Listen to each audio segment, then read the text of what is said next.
समाज की जाजम है, पहले आप विराजें। आपको मीन भगवान की सौगंध है, जितने भी खड़े हुए हैं वो कृपया बैठ जाएं। सबको मीन भगवान की सौगंध है, लोकल के बाहर के सबको भगवान की शराब लगेगी। आप बैठिए। आप क्या संदेश देना चाहते हैं इस समाज को? आज से 50 वर्ष पहले जब हम पढ़े लिखे नहीं थे, ऐसा भब्बड़ नहीं होता था। एक व्यक्ति नियम सुनाएगा जिसको निर्धारित यहाँ किया जाएगा, आप उसकी सुने। आप अगर उससे सहमत नहीं हैं तो पूरे नियमों को सुनने के बाद एक एक से आके या बीच में बोलना है तो पर्ची लिख के दे सकते हैं। मैं 4 बार पर्ची दे चुका हूं, आपको किसी को पता नहीं है। बीच में कोई नहीं बोलेगा। अगर वो बोलता है तो निश्चय वो बेवकूफ आदमी है, वो हमारे समाज का विरोधी है। क्या संदेश दे रहे हो आप? हम इतनी दूर से आए हैं, सरमथुरा बेल्ट के, धौलपुर के अच्छे लोग हैं। आपकी अच्छी कार्यकारिणी, ऐसा संदेश था हमारे यहाँ कि हम आपका अनुसरण करें, लेकिन आप तो क्या कर रहे हो पता ही नहीं चल रहा है। आप समाज की पंचायत में आए हो, बारात में नहीं आए हैं। मेरा निवेदन है, कोई खड़ा नहीं होगा। ये जो व्यक्ति बोल रहा है मैं इनको जानता नहीं हूं, अच्छे बोल रहे हैं। आप सभापति हैं, आप विराजें। आपका लास्ट में भाषण होगा। मेरा आपसे निवेदन है, आप ये व्यक्ति सुनाएगा, आप फैसला करेंगे लास्ट में अगर कोई गलत होगा तो। आप सुरेश जी भाई साहब पढ़िए। अब पीआर साहब बोल रहे हैं तो आप पीआर साहब पे बुलवाओ। बाकी की तीसरा व्यक्ति नहीं आएगा, सभापति और इसके अलावा। हेलो, ये मेरा निवेदन है और सौगंध है भगवान की। आदरणीय पीआर साहब।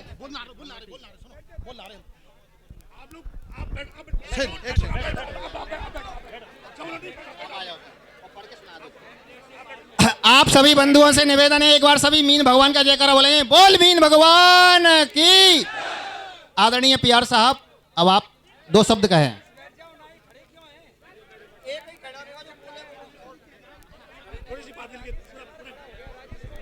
आज के महापंचायत के सभापति महोदय डॉक्टर रामस्वरूप जी,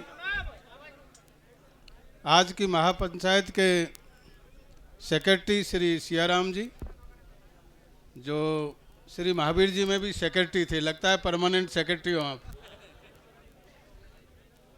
मेरे को बीच में इसलिए खड़ा होना पड़ा कि थोड़ा अनुशासित ढंग से पंचायत नहीं हो पा रही है। और धौलपुर समाज को मैं, मेरी दृष्टि से, क्योंकि मैं 90 से जुड़ा हुआ हूँ यहाँ से, मैं एक आदर्श समाज मानता हूँ। हो सकता है क्यों इस तरह का व्यवधान हो रहा है, ज़्यादा चर्चा करने के बिंदु नहीं है। ऑलरेडी सर्कुलेट हो चुके हैं आप सबको एक एक पॉइंट, बहुत सारी मीटिंग हो चुकी है। सबसे पहले हालांकि दुर्भाग्य है समाज का कि रौसी करीरी का एक विवाद हुआ जो समाज के लिए दुर्भाग्यपूर्ण था, लेकिन उस विवाद की वजह से एक चेतना आई है समाज में, और उस चेतना की वजह से जगह जगह ये मीटिंगें हो रही है समाज सुधार की। और आदिवासी समाज तो शुरू से ही अनुशासित समाज रहा है। अगर जयपाल सिंह मुंडा की डिबेट अगर आपने सुनी हो, संविधान सभा की पढ़ी हो, कहीं सुनेंगे तो क्या, उसमें उन्होंने क्लियर कहा कि आदिवासी समाज हिंदुस्तान का सबसे गणतंत्रात्मक समाज है। हमको आप पाठ नहीं पढ़ा सकते गणतंत्र का है या समानता का। इसलिए आदिवासी समाज में बहुत अच्छे अच्छे आपके पुरखे हुए हैं। दुर्भाग्य कि हमारे इतिहास को मिटा दिया गया है। अब समाज को दोबारा इतिहास लिखने की समय आ गया है। रीराइट द हिस्ट्री को दोबारा लिखना पड़ेगा। काफ़ी लोग हमारे पुराने इतिहास को, हमारे मध्य में बहुत ही सीनियर प्रोफेसर है हेमराज दिवाकर जी, आपने नाम सुना होगा, और काफ़ी सेंट्रल यूनिवर्सिटीज़ में विजिटिंग प्रोफेसर है। समाज ने बहुत अच्छे ब्यूरोक्रेट दिए, समाज का नाम रोशन किया है। काफ़ी हमारे युवा साथी गाली देते रहते हैं 24 घंटे पंच पटेलों को या अधिकारियों को, लेकिन अच्छा नहीं है ये। पूरे हिंदुस्तान में अगर नाम किया तो आपके अधिकारियों ने किया है। किसी भी स्टेट में चले जाओ आप, हो सकता है 1-2 अधिकारी इस तरह का हो जाए, काफ़ी बार समय नहीं होता है, लेकिन आपके समाज के संस्कार अधिकारियों में हर समय आपका सम्मान करते हैं और पूरा समाज का एक नाम रोशन करते हैं।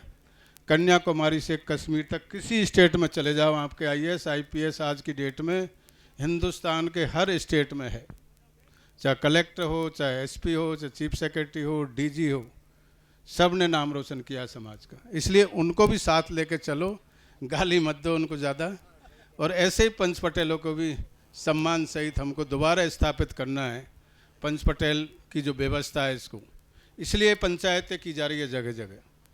तो मेरा अनुरोध है कि आपने सब ने एक एक करके सब जितने भी हमारे समाज सुधार के नियम बने हैं, चाहे मंडरायल की राजघाट की पंचायत हो, चाहे हमारे बूकना की हो, आपके अभी कल परसों इसमें हुई है, आपके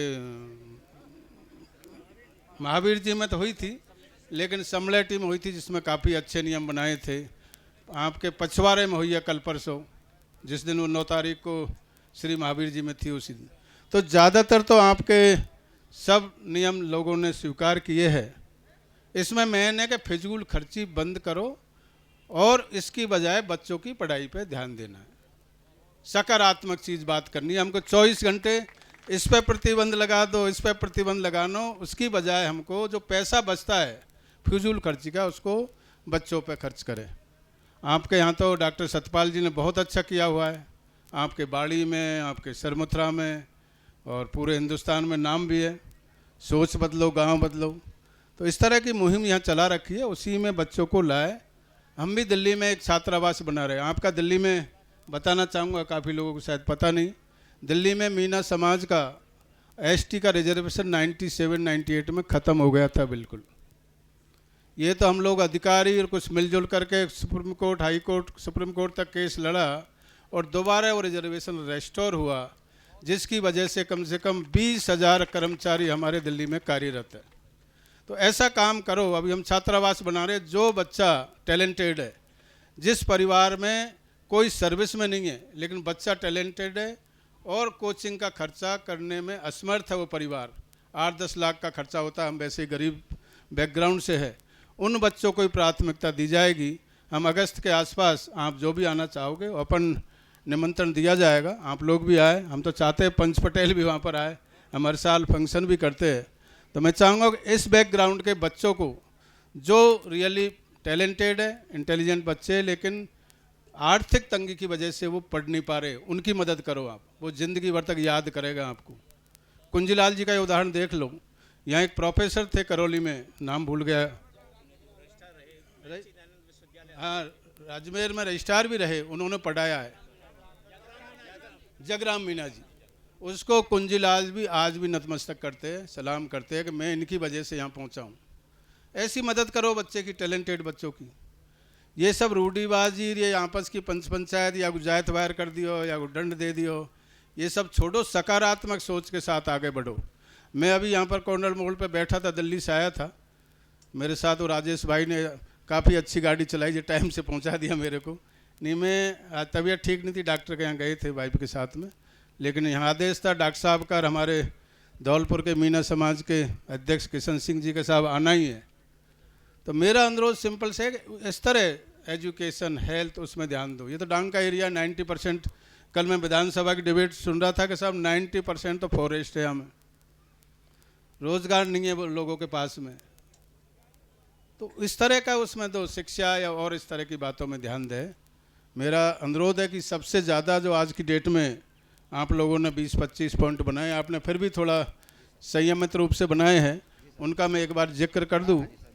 तो पहला है सबसे नशा मुक्ति।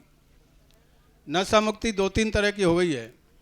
एक तो है शराब, जिसका ठेका एक है, सरमुथरा में होगा, लेकिन गांव-गांव में अनऑथराइज दुकानें खोली हुई है।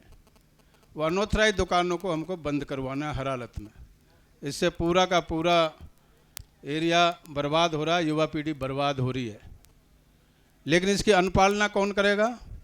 गांव के पंच पटेल या गांव की जो समिति बनेगी, वो विकास समिति नाम दे दो या कुछ भी दे दो, और एक डिस्ट्रिक्ट लेवल की, जैसे किशन सिंह जी अपने जिला अध्यक्ष है, या तो इसी को मान्यता दे दे या कोई और कमेटी बनाना चाहे तो उसमें आप सब सादर आमंत्रित है। लेकिन पहली प्राथमिकता का गांव का पंच पटेल उन नियमों को लागू करवाएगा। अगर अनऑथराइज दुकान कहीं मिल रही है तो आपकी जिम्मेदारी है कि उसको आप एसपी कलेक्टर को बताया कि साहब ये अनऑथराइज, ये भी, क्योंकि पुलिस भी मिली हुई है उनके साथ में। ये बड़ा डिफ़िकल्ट काम है, लेकिन बुरा बनना पड़ेगा इसका, आपका भविष्य सुधारना है बच्चों का तो, और उसमें हम आपके साथ हैं हर तरह से। कलेक्टर एसपी जहाँ भी बात करनी है आपके साथ रहेंगे, लेकिन उसकी शिकायत करनी है, उस दुकानों को बंद करवाना है। नंबर 2, आप आजकल वो चल गया इसमें एक वगैरह, पता नहीं कौन कौन से नशे हैं, उनको आपको पता है कि कौन ट्रेडिंग कर रहा है, कौन लड़का इसमें इन्वॉल्व है जो बाहर से लोगों से मिला हुआ है और यहाँ से बेचने का काम कर रहा है। काफ़ी जगह महिला भी इन्वॉल्व है, बहुत सारी जगह ऐसी शिकायतें आई है, उनको भी आपको रोकथाम करने के लिए शिकायत करनी पड़ेगी, पहले आपके लेवल पे, नहीं तो आपके डिस्ट्रिक्ट लेवल पे, नहीं हम लोग बैठे सब लोग मिलजुल के उसको बंद करेंगे हर हालत में। इससे क्या है, पूरी पीढ़ी की पीढ़ी बर्बाद हो रही है, सर्विस तो रही नहीं, रोज़गार बंद होते जा रहे हैं, उसको स्वरोजगार की कोई और प्लानिंग की जाएगी, लेकिन नशा सबसे ज़्यादा समाज को बर्बाद कर रहा है, खोखला कर रहा है। ये बाकी ये शादी विवाह के नियम है, आपने बड़े संयमित रूप से बनाए हैं। गोद भराई बंद, ये तो आपने पास ही कर दिया सबने सर्वसम्मति से।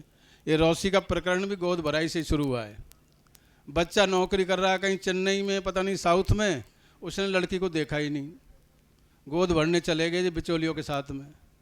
अरे थोड़ा तो शर्म करो, कम से कम लड़का लड़की तो मिल ले, बाद में डिस्प्यूट नहीं रहे। तो इस तरह का जो गोद भराई का नियम है, आप लोगों ने प्रतिबंध लगा दिया जगह जगह, ये बंदी होना चाहिए, 100% ये प्रतिबंधित है। इसमें तो सब सहमत हो ना आप लोग? बारात दिन में जाएगी।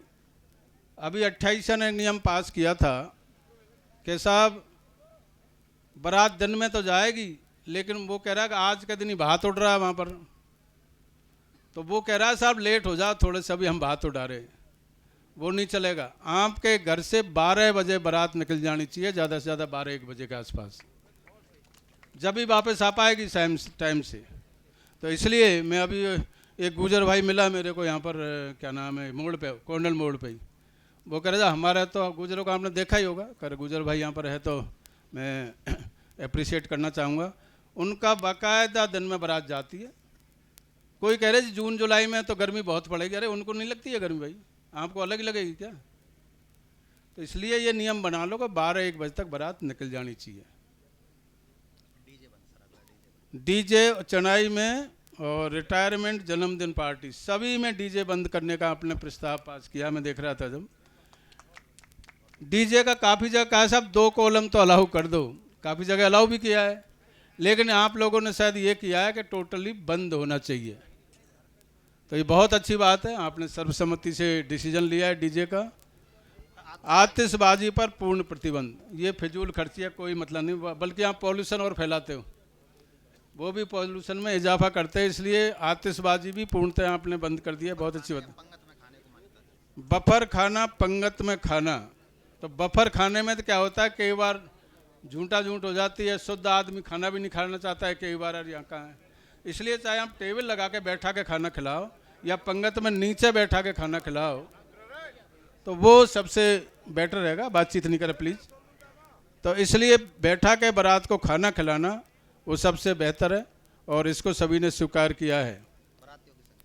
बारातियों की संख्या आपने ऑलरेडी शायद फिक्स कर लिया, 150 से 200 जो भी है, वहाँ आपने प्रस्ताव पास ही कर लिया। आप 150-200 कोई नहीं, कोई फर्क नहीं पड़ता, 200 से कम रहना चाहिए।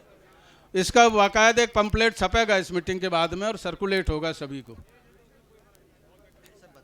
बतैया 11 मेरे हिसाब से काफ़ी है, 11 जब सब पे कंट्रोल कर रहे तो बतैयाओं की संख्या 11 रखी है।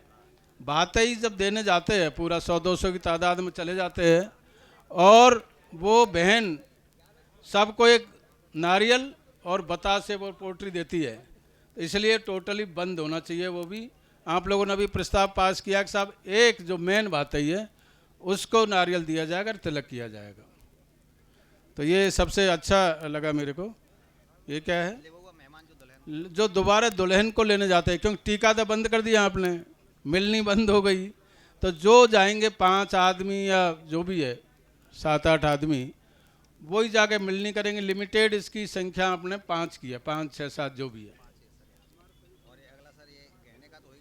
गहने का तो 5 आइटम रखे थे काफ़ी जगह मीटिंगों में, लेकिन 5 मैक्सिमम है, जितना कम कर सकते हैं।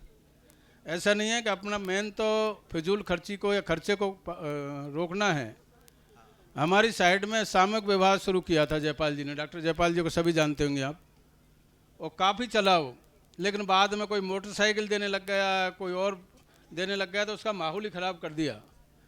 तो इसलिए हमारा जो 5 जो आइटम रखे वो मिनिमम खर्चा करे इसको। कोई भाई कह रहा था कि 20 तोला सोना 40 हैं, 2 तोला सोना 40 तोला चांदी, इस तरह रखा था। कुल मिला के हुआ भाई 5 आइटम या उससे कम जो भी हो सकता है, ये आप लोगों ने पास किया। अच्छा, बहन भात नौत दे जाएगी तो 5 किलो मिठाई का आप लोगों ने पास किया है, बहुत अच्छी बात है। अच्छा, पेट पैरावनी का तो बहुत पहले 2015 में भी चला 1-2 साल, तो ये बड़ा अच्छा नियम पालन किया आप लोगों ने। हम भी थे वहाँ पर नंगला की मीटिंग में, 4-5 जिलों की मीटिंग थी वो, और 2-3 साल चला। उसके बाद तो भूल भाल गई पेट पैरावनी क्या होती है, तो दोबारा आपने इसको अपने प्रस्ताव में लिया है और अपने समाज सुधार के नियमों में लिया है। पेट पैरावनी का मतलब है एक पेट से पैदा होने वाले जो भी है सगे भाई। हाँ, ये नारियल का तो गोला तो बंद ही कर दिया। मृत्यु भोज का ऑलमोस्ट बंद ही है, यहाँ तो पहले से ही बंद है इस एरिया में। तो आज हमारे सपोटरा के आसपास, मैं तो दिल्ली में था, सुन रहा था कि एक सरपंच रहा है पहले, और वो ज़बरदस्ती 12 गांव को करना चाह रहा है। उसको 12 गांव के पंच पटेल मना कर रहे हैं, लेकिन मान नहीं रहा है। पता नहीं अभी थाने में बैठे लोग वाग पंच पटेल ही। तो ऐसी नौबत नहीं आए जो केस करने पड़े, क्योंकि मृत्यु भोज तो कानूनन ही वैसे अपराध है। तो आपको अच्छा इसको पालन करें और अननेसरी इस तरह के केसबाजी नहीं हो।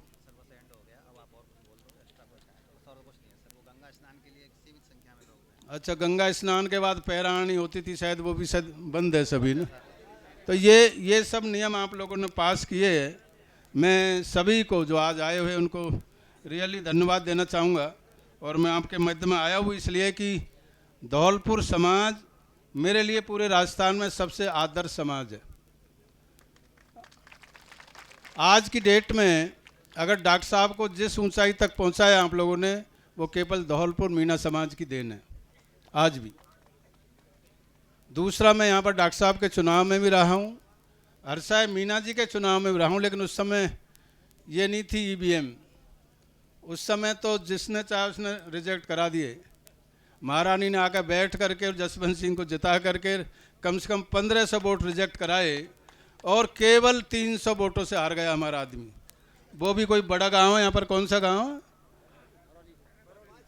बरौली नहीं, जहाँ पर वो कोई तीये की बैठक थी, सब लोग वहीं बैठे हुए थे और वोट देने नहीं गए।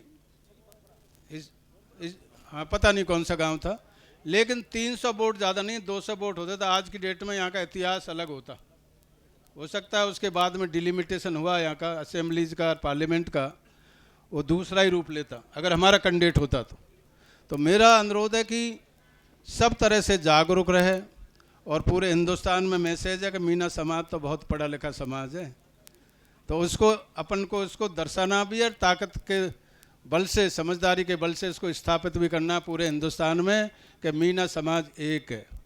किसी तरह की फूट नहीं होनी चाहिए, किसी तरह का ऐसा नहीं होना चाहिए। इसीलिए इस पूरे नियम को पंच पटेलों पर ही छोड़ा गया। पंच पटेल, मेरे को अभी जब मैं चर्चा कर रहा, गुजर भाई कह रहे कोई युवा, जैसे हमारे यहाँ माइकों को लेकर झपट रहे थे, गुजर समाज में किसी औकात नहीं आकर के माइक को झपटे। इसलिए अनुशासन लाना पड़ेगा आपको और ये साबित करना पड़ेगा कि हमारा समाज सर्वश्रेष्ठ समाज है हिंदुस्तान का।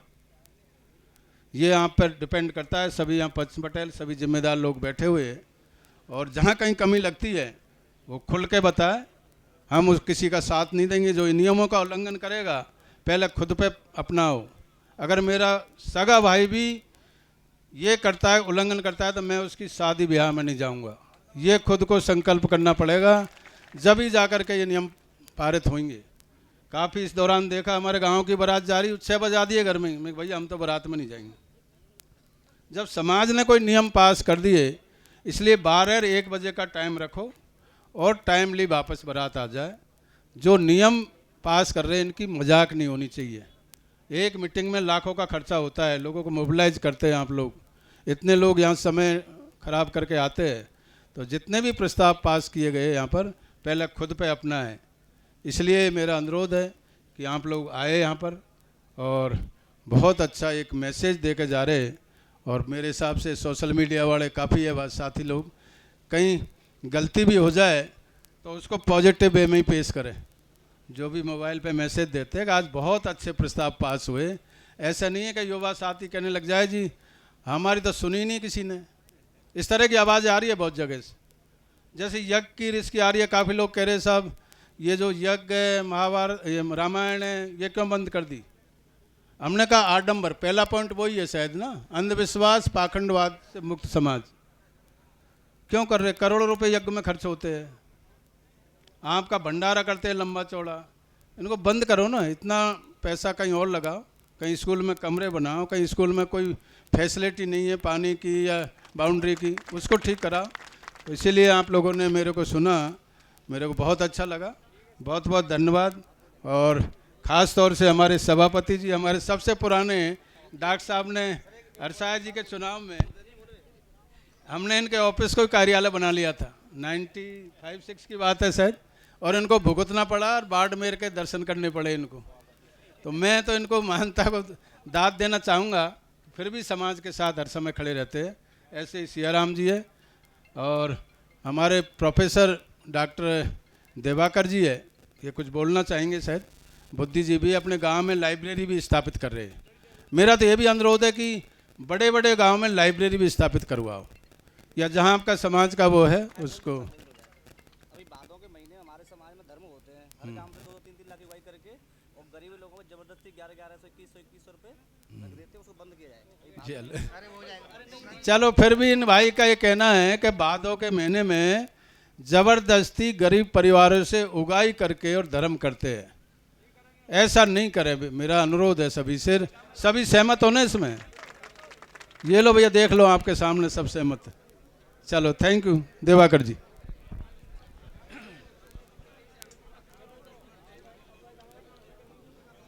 समादरणीय PR मीणा जी, धौलपुर जिले का मेरा प्रबुद्ध समाज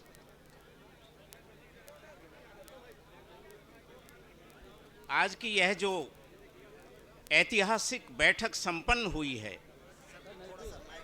इसका संदेश पूरे समाज में दूर दूर तक जाएगा।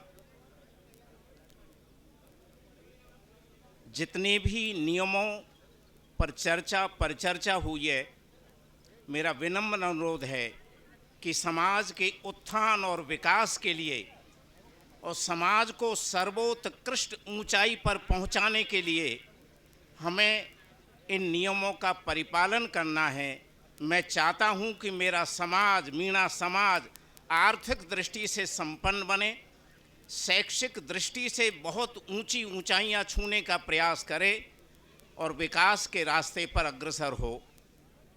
एक अंतिम बात कहकर अपनी बात समाप्त करता हूं। अंतर्राष्ट्रीय प्रेमचंद संगोष्ठी का मैं संयोजक था। हेलो। बनारस के काशी हिंदू विश्वविद्यालय में लगभग 20-25 प्रोफेसरों ने मुझे घेर लिया, ये मैं कई बार कह चुका हूँ। और उन्होंने पूछा कि प्रोफेसर साहब ये बताइए कि आपकी माताएं क्या खाकर आपको जन्म देती है कि वो IAS पैदा करती है। ये समाज के गौरव और समाज के सम्मान का विषय है। मेरा सपना है कि एक दिन वह आएगा जब आपके समाज का व्यक्ति देश का प्रधानमंत्री होगा, आपके समाज का व्यक्ति एक दिन राष्ट्रपति उपराष्ट्रपति होगा, एक दिन आपके समाज का व्यक्ति लोकसभा का अध्यक्ष होगा। और वह समय भी निकट भविष्य में आने वाला है जब आपके समाज का व्यक्ति सर्वोच्च न्यायालय का मुख्य न्यायाधीश होगा। लेकिन आपको एकजुट रहना है और पूरी ताकत, पूरी शक्ति, पूरा धन, मनोयोग से शैक्षिक उत्थान के विकास के लिए आपको खर्च करना है। एक अंतिम बात कहकर अपनी बात खत्म करना चाहता हूं। आइंस्टीन ने कहा था कि भूत प्रेत में आस्था रखने वाला समाज कभी बड़े वैज्ञानिकों को जन्म नहीं देता है। ये आडंबर, हिंदुस्तान के जितने भी मुख्य चैनल है, इन आडंबरधारियों ने, इन पाखंडियों ने अपने कब्जे में कर लिया है। उनके साथ धन की शक्ति है, उनके साथ सत्ता की शक्ति है। उस धन और सत्ता की शक्ति से लड़ने के लिए आपको एकजुट होना पड़ेगा। आप नहीं जानते हैं कि पर्दे के पीछे अंतर्राष्ट्रीय स्तर पर, राष्ट्रीय स्तर पर क्या खेल खेला जा रहा है। यदि भारत के लोग चाहते और भारत का सत्ताधीश चाहता तो आज अमेरिका की राष्ट्रपति भारत मूल की महिला होती, लेकिन उसे नहीं बनने दिया गया। बहुत सारे ऐसे खेल हैं जो दिन रात हम गहन अध्ययन करके, व्यापक अध्ययन करके, शोध करके, अनुसंधान करके उनके निष्कर्ष पर पहुंचने का प्रयास करते हैं। निकट भविष्य में उन सारी चीज़ों से हम आपको सतर्क और सावधान करना चाहेंगे। आप एकजुट रहिए और जो खेल खेला जा रहा है उस खेल से सावधान रहिए। आपको सफलता मिलेगी, आप आगे बढ़ेंगे। निराशा का कोई भी वातावरण आपके मन में नहीं आना चाहिए। मैं आपके प्रति हार्दिक कृतज्ञता व्यक्त करता हूँ, आपको नमन करता हूँ, आपको प्रणाम करता हूँ। मुझे जो सम्मान दिया है उसके प्रति मैं पुनः बार बार कृतज्ञता व्यक्त करता हूँ। और सभी जो महानुभाव हैं, इनमें लगभग ऐसे वरिष्ठ व्यक्ति हैं जो मेरे सुपरिचित है। जब मैंने सन 79-80 में लोकसभा चुनाव लड़ा था, संसदीय निर्वाचन क्षेत्र सवाई माधोपुर से, तो उन सब का उस समय मुझे आशीर्वाद मिला था। अंतिम सूचना, मैंने अपने गांव में 3.25 बीघा ज़मीन में लगभग 2 करोड़ रुपया खर्च करके एक अनुसंधान संस्थान, एक पुस्तकालय की स्थापना की है, जो 2-2.5 महीने बाद शुरू हो जाएगा। उसमें लगभग 45 लाख रुपए की किताब है। हमारे जो बच्चे इतिहास, भारतीय संस्कृति, भारतीय परंपरा, वैदिक परंपरा, हिंदी भाषा, हिंदी साहित्य, जनजातीय भाषा, साहित्य और संस्कृति पर शोध और अनुसंधान करना चाहते हैं, उनका स्वागत है। मैं उनको गले लगाऊंगा और शोध निर्देशक के रूप में उनको सहयोग करूंगा। जय भारत, धन्यवाद। आज बहुत बहुत धन्यवाद। आज इस मीटिंग का आयोजन जिस तरह से जो व्यवस्था हमारी सोच बदलो गांव बदलो टीम ने की है, उन युवाओं ने तन मन धन से इस कार्यक्रम को एक अच्छी पहचान दिलाई है। मैं पूरे समाज की तरफ से आपको बहुत बहुत धन्यवाद देता हूं कि आपने अपने अमूल्य समय दे करके हमारी प्रार्थना को स्वीकार करके और आपने इसमें हमारा सहयोग दिया। बहुत बहुत धन्यवाद सर। आदरणीय डॉक्टर साहब सभापति के रूप में पधारे हैं और अपने शब्द रखें, माइक पर आएँ। आदरणीय डॉक्टर रामस्वरूप जी।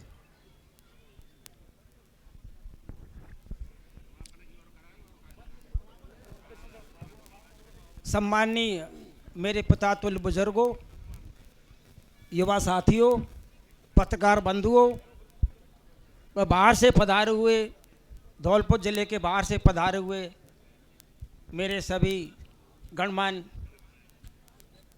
साथियों,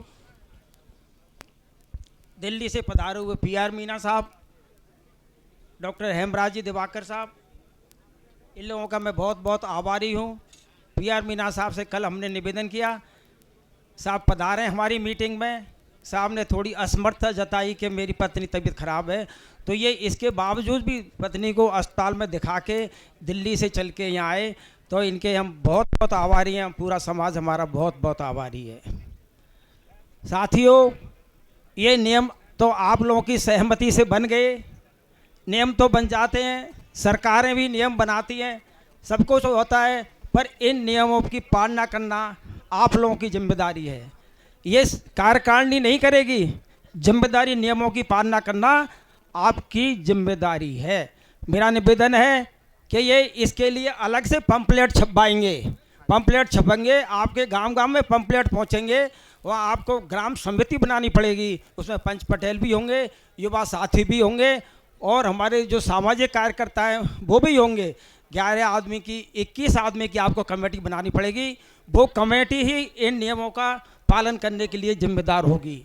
ये आपसे मेरा करबद्ध प्रार्थना है। और मैं सोचता हूँ कि ये अब होली का जो त्यौहार आ रहा है, इसमें 2-1 दिन वैसे ही फ्री के रहते हैं, काम भी नहीं होता है, तो आप पहले ही बना लें, धुरंडी के दिन या दौज के दिन इस अपने अपने गांव में कमेटी बना लें। नहीं तो हम इसकी प्रतिज्ञा लेते हैं। अध्यक्ष जी, मैं आपसे निवेदन करना चाहूँगा कि आपकी कार्यकारिणी गांव गांव में जाए, चाहे उसको 1-1 दिन रुकना पड़े, वो आप कमेटी बनवाएं वहाँ गांव गांव में। ये ऐसे ही ये भाषणों से काम नहीं होगा। इसके लिए आपकी कमेटी को गांव गांव जाना पड़ेगा, गांव की पंचायत करनी पड़ेगी, वहाँ आपको महिलाओं को भी उसमें शामिल करना पड़ेगा, और जब इसके बाद वो कमेटी वहाँ वो काम कर पाएगी। नहीं, कई गांव में आपसी विवाद होते हैं, वो कमेटी नहीं बना पाते ढंग से, तो इसलिए आप लोगों की उपस्थिति होना बहुत ज़रूरी है। तो मेरा सभी कार्यकारिणी के इनसे भी निवेदन है कि आप भी उसमें सहयोग करें।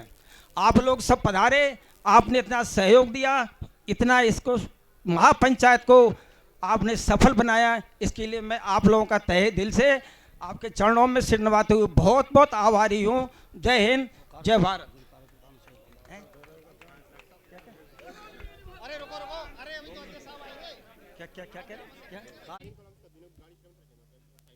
हमारे जो वॉलेंटियर हैं, जिनके कंधों पर ट्रैफिक व्यवस्था की जिम्मेदारी है, कृपया करके जो बाहर से गाड़ियां आ रही हैं 4 व्हीलर, उनको विधिवत तरीके से लगवाएं, मोटरसाइकिलों को भी विधिवत तरीके से लगाएं, और जो भी व्यवस्था है, हमारे आगंतुक मौके जो आसपास खड़े हैं, हमारे वॉलंटियर इनको ससम्मान इस प्रांगण में बिठाने का कष्ट करें।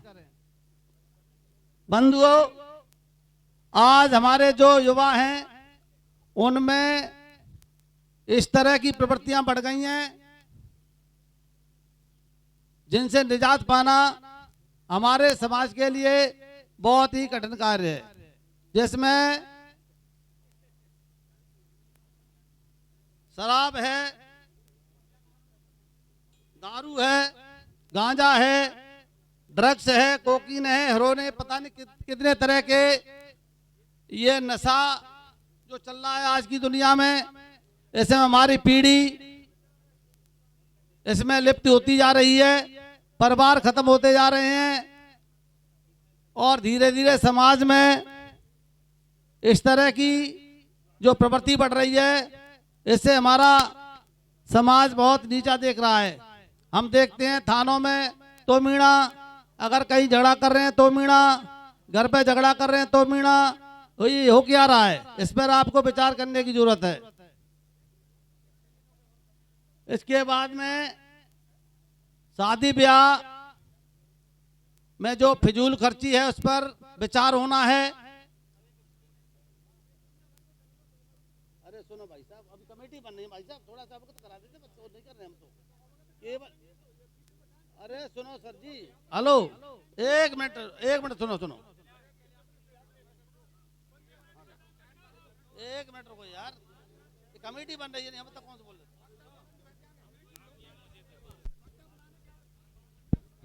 अभी हम वक्ताओं की, जो भी वक्ता हैं हमारे समाज के, वो अपनी एक लिस्ट पे नाम लिख लें और उसको यहाँ तक पहुँचा दें। जो कमेटी है 31 सदस्यीय, वो कंप्लीट हो चुकी है, और अब यहाँ से हम वक्ताओं को क्रमबद्ध बुलाएंगे और बिंदुवार ये चलेगा। थोड़ा सा पेशेंस रखें आप, हम सबकी मीटिंग है, ये पूरा समाज इस जाजम पे बैठा है। कहीं आपको लगता है कि ये कार्य और जल्दी होना चाहिए, सुझाव दें आकर कमेटी को, लेकिन अपना धैर्य और पेशेंस मेरे सभी बड़े बुजुर्ग युवा बना के रखेंगे, इस महापंचायत को सफल बनाने में अपना योगदान देंगे, ऐसा मंच की ओर से आप सभी से मेरा आग्रह है।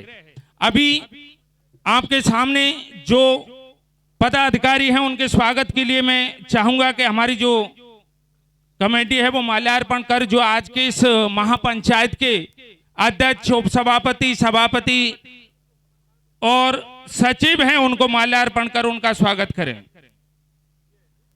जो कार्यकारिणी है, उन जो अभी 31 सदस्यीय बनाई है, जो आपकी पर्चियां आएंगी, उन बिंदुओं पर आपको जो बोलना है, सुझाव रखने हैं, वो मैं नाम आपको बता देता हूं। आदरणीय प्रीतम जी, उपाध्यक्ष मीणा समाज, आप अपना स्थान मंच पर ग्रहण करें, इधर आ जाएं।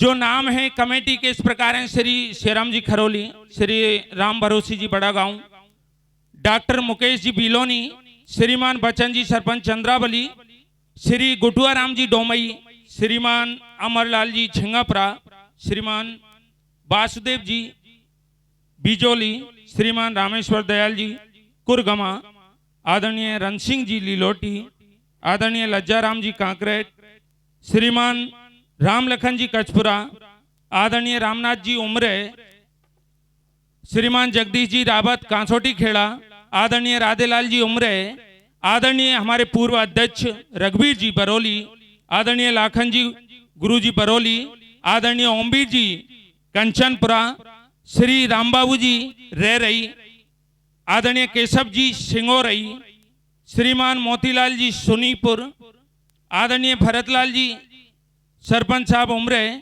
आदरणीय रामेश्वर दयाल जी खिन्नौट, आदरणीय बाबूलाल जी सरपंच साहब मई, आदरणीय कमल सिंह जी, श्री अजय डिगोडी जी, आदरणीय डीपीएस भाई देवेंद्र प्रताप जी, आदरणीय मनु जी जयन साहब कुरगमा, आदरणीय बच्चन सरपंच जी खोखला, आदरणीय राजेश जी सरपंच साहब खानपुर, आदरणीय बच्चू सिंह जी रावत और आदरणीय धर्म सिंह जी अध्यापक मही।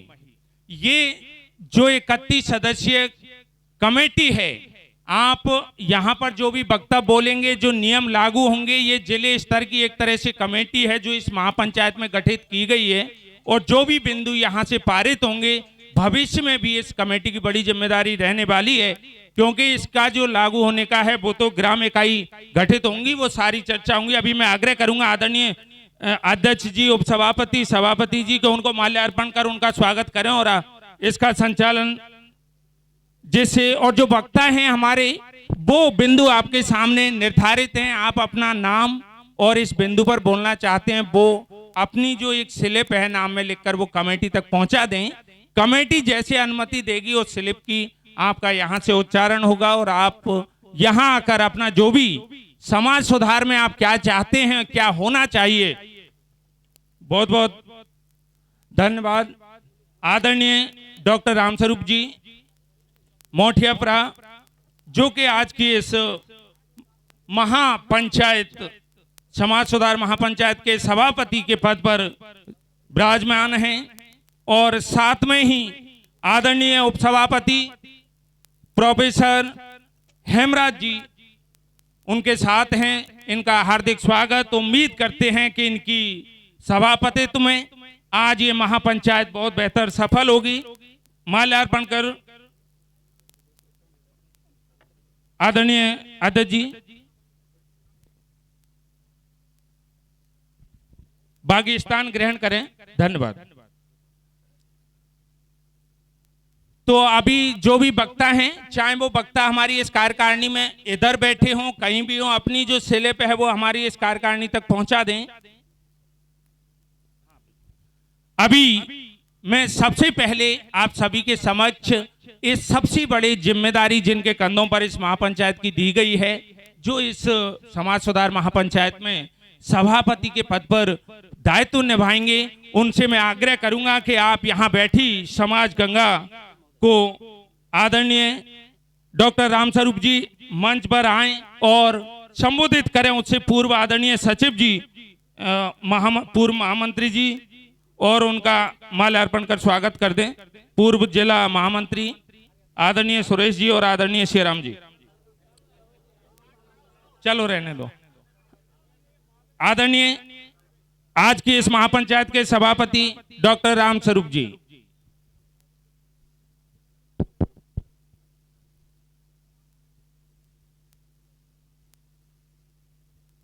सम्मानीय समाज, सबसे पहले तो मैं समाज के सभी बुजुर्गों को, समाज के सभी भाइयों को जो धौलपुर जिले से बाहर से भी आए हुए हैं, उनके चरणों में मैं मेरा शीश झुकाना चाहता हूँ कि आप लोगों ने मुझे इतनी बड़ी जिम्मेदारी, इस सभा की, इस महासभा की सभापति होने की जिम्मेदारी दी।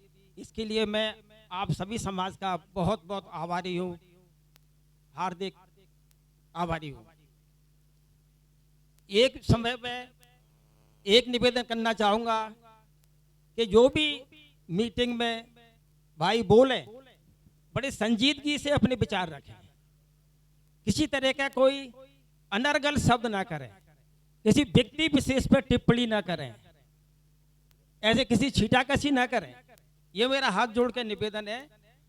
जो भी है बड़े संयम से बोले, हर शब्द का अलग अलग मायने होता है, किसी को बुरा ना लगे, किसी के दिल को ठेस ना पहुंचे, ऐसी कोई बात ना कहे।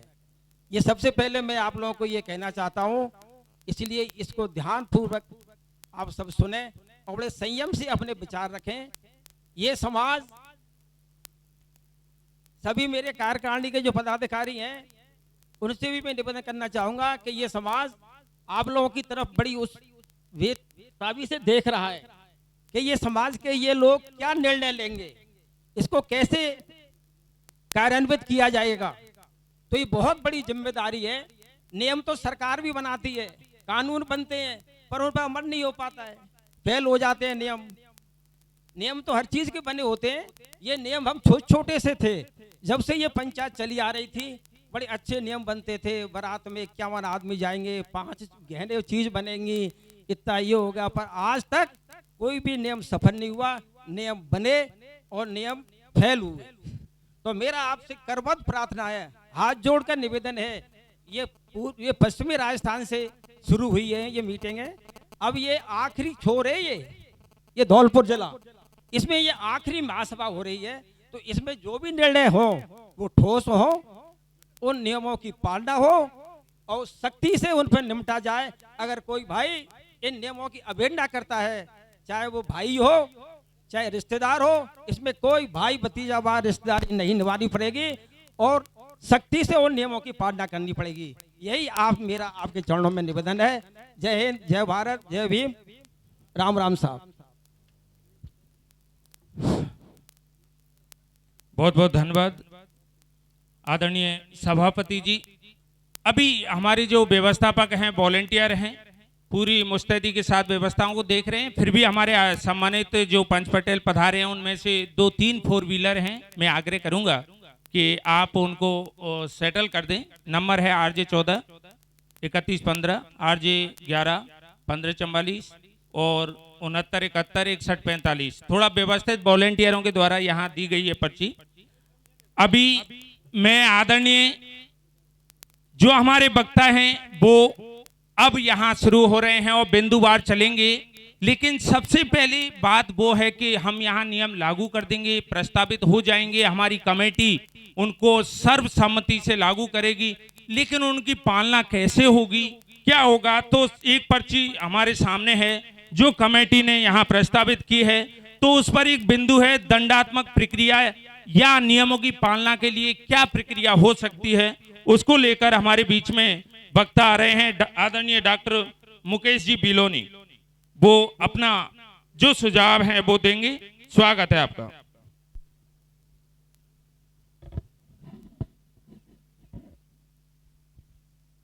हेलो, सबसे पहले मीणा समाज के दूर दराज से पधारे हुए सरदारों, मेरा दिल की गहराइयों से, हृदय से आपके चरणों में चरण स्पर्श। मेरे भाई, सबका स्वागत, अभिनंदन।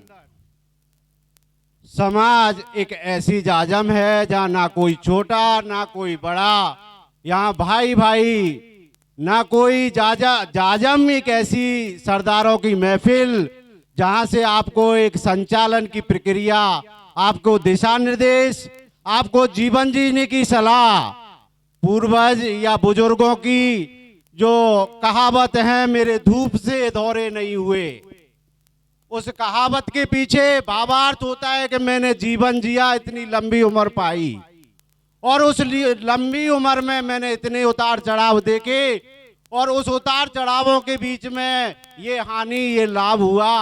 उस लाभ का और उस हानि का एक भावार्थ होता है कि मेरे बाल ये धूप से दौरे नहीं हुए।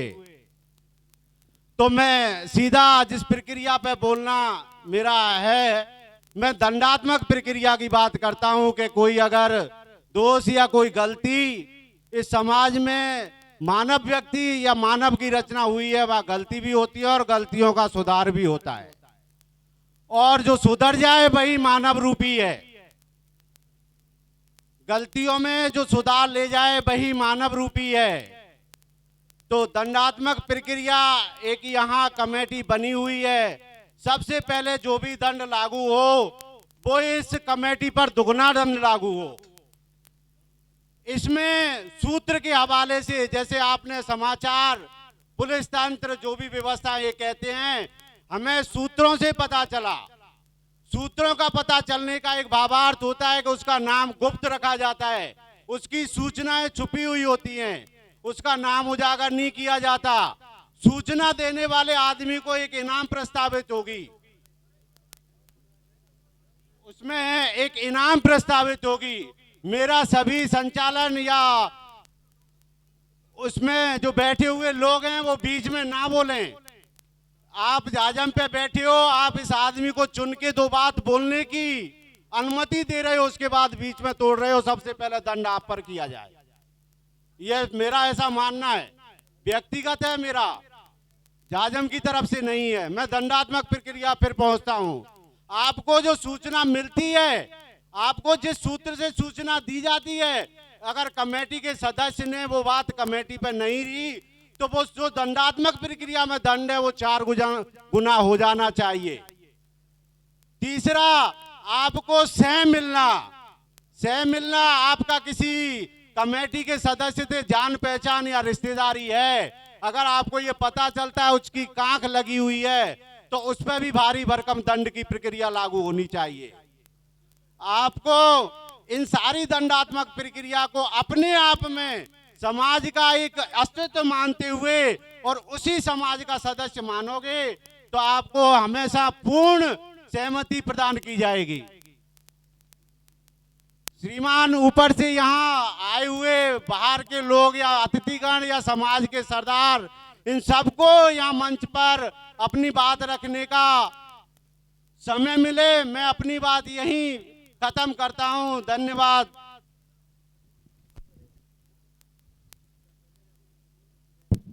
जो पंचायत भाव धौलपुर जिले से बाहर से पधारे हैं, चाहे वो करौली जिले से हैं, दौसा जिले से हैं, समय माधोपुर से या भरतपुर, जहाँ से भी पधारे हैं, वो सभी मंच पर आने का कष्ट करें।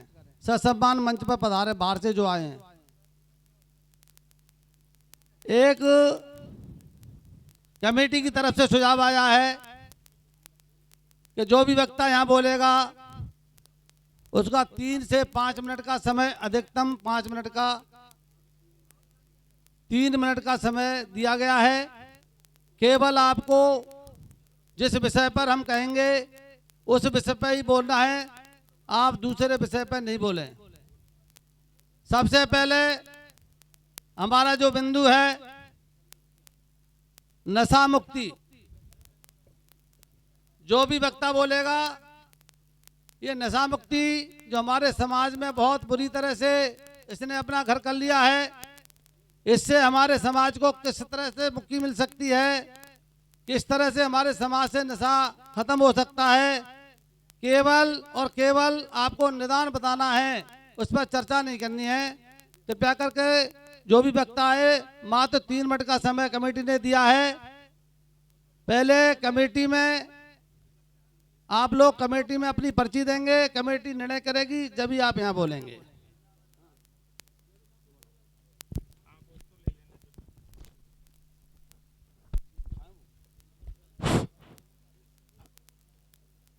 आदरणीय मेरे समाज के बुद्धिजीवियों, अभी आदरणीय आपके बीच में सीआई साहब श्री रामेश्वर जी कुरगमा, उनको मैं आमंत्रित करता हूं कि समाज सुधार की मुहिम में जो प्रस्तावित बिंदु हैं उनको समाज में किस तरह से उनकी पालना हो, क्या करें, और ये पूरा समाज एकजुट एक सूत्र में आकर और उनका एक साथ चलकर और आगे बढ़े। आदरणीय रामेश्वर जी। मीनेश्वर भगवान को नमन करते हुए, अध्यक्ष महोदय, सभापति महोदय, उपसभापति महोदय एवं मीनेश्वर प्रांगण में पधारे हुए सभी पंच पटेल तथा मेरे युवा साथियों, सभी को मेरा नमन। आज बड़ा सौभाग्य का विषय है कि हमारे समाज में कुछ बदलाव होने जा रहा है। जो बिंदु समाज द्वारा बनाए गए हैं वो सभी लोगों को शायद पता होगा, क्योंकि घर घर सभी लोगों को, औरतों को भी पता है कि समाज में क्या प्रक्रिया चल रही है, लेकिन इनकी पालना सभी समाज को करनी होगी। सबसे पहली बात तो ये है कि समाज में एक भाईचारा, युवा वर्ग इस ओर विशेष ध्यान दे कि समाज में एक भाईचारा बना रहे और समाज में एकजुटता होनी चाहिए। किसी भाई के समाज में कांटा लगता है तो उसके दर्द की पीड़ा हर समाज के व्यक्ति के दिल में होनी चाहिए। छोटी छोटी बातों पर लेकर के हमारे गरीब किसानों को, मजदूरों को किसी विभाग द्वारा, किसी द्वारा परेशान किया जा रहा है तो सभी लोगों को उसका साथ देना चाहिए, आपस में भाईचारे से रहना चाहिए। और शिक्षा के क्षेत्र में जो हमारी सोच बदलो गांव बदलो टीम कार्य कर रही है वो बहुत ही महत्वपूर्ण कार्य कर रहे हैं वो लोग। तो शिक्षा पे क्या, ज्यादातर नशा मुक्ति, दहेज, मृत्यु भोज, ये कुछ पॉइंट हैं, इन पर सारे लोग एकजुटता से कमेटी लागू करती है तो उसका पालन करेंगे। ऐसा नहीं हो कि उसका कोई विरोध करे, जबरदस्ती किसी पे थोपा नहीं जाएगा। और समाज से मेरा ये आग्रह है, मेरा जो सुझाव है कि गांव में किसी गरीब व्यक्ति पे थोप करके कोई गलत काम नहीं करवाया जाए तो काम दूर हट जाएगा। बेचारा गरीब व्यक्ति सोचेगा यार मैं तो गांव को वालों ने कह दिया मेरे से, इसलिए मैंने ये कर दिया। ऐसा नहीं होना चाहिए। शिक्षा, संस्कृति और संस्कार, हमारे समाज में ये तीन महत्वपूर्ण विषयों पर जोर देना चाहिए। शिक्षा, संस्कृति और संस्कार, क्योंकि हमारी संस्कृति, रहन सहन, खान पान अलग ही पहचान रखता है। शिक्षा, वो एक कहावत है, कैसे कहते हैं कि जिस गांव में बरसात नहीं होती वहां की फसलें सूख जाती हैं, और जिस घर में शिक्षा, संस्कृति और संस्कार नहीं होता उसकी नस्लें खराब हो जाती हैं। तो आप लोग शिक्षा पर ध्यान देते हुए सारी कुरीतियों का समाज द्वारा जो बनाई गई हैं, उन नियम बनाए हैं, उनका पालन करेंगे। और मैं तो समाज से हाथ जोड़ करके यही कहूंगा, बार बार कहूंगा कि एकजुटता दिखाते हुए प्रेम भाव से रहें, आपस में वैमनस्यता और द्वेष भाव नहीं रखें। धन्यवाद।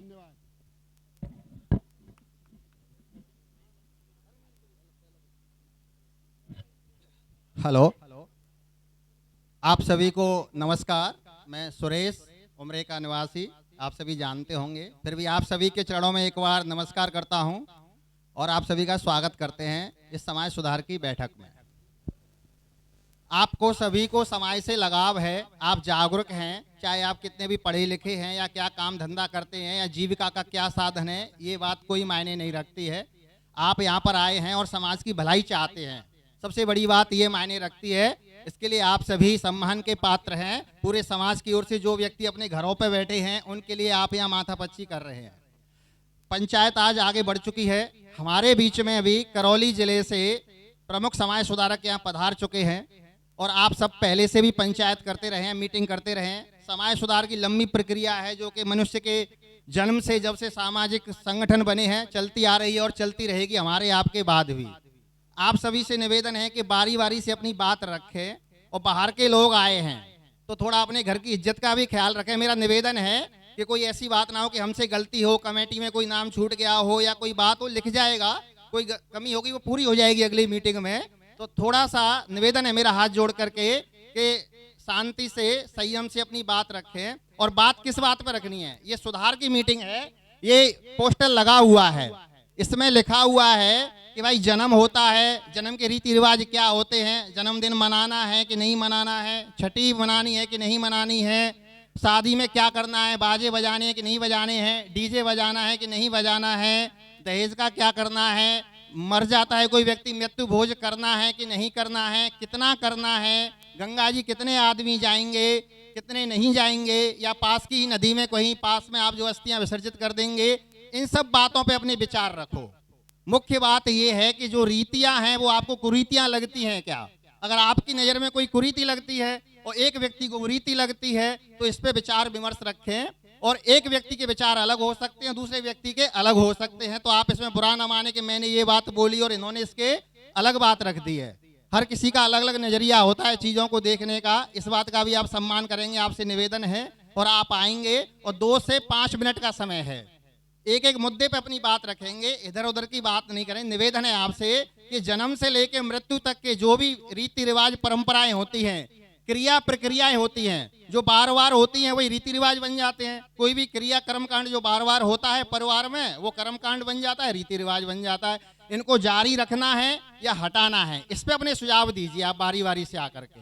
और कोई जरूरी नहीं कि आप पढ़े लिखे हों, अनपढ़ लोग देसी भाषा में बोलेंगे तो हमें बहुत अच्छा लगेगा, क्योंकि गांव में उन्हीं की पकड़ है, अपने कुटुंब खानदान में उन्हीं की चलती है, चाल चलन वही चलाते हैं। पढ़े लिखे लोग नौकरियों पे चले जाएंगे, बहुत ज्यादा प्रभावी नहीं है। मेरा भी 15 साल का अनुभव है कि जो कम पढ़े के अनुभवी लोग हैं वही समाज का संचालन करते हैं। इसलिए आपसे निवेदन है कि आप आइए प्लीज।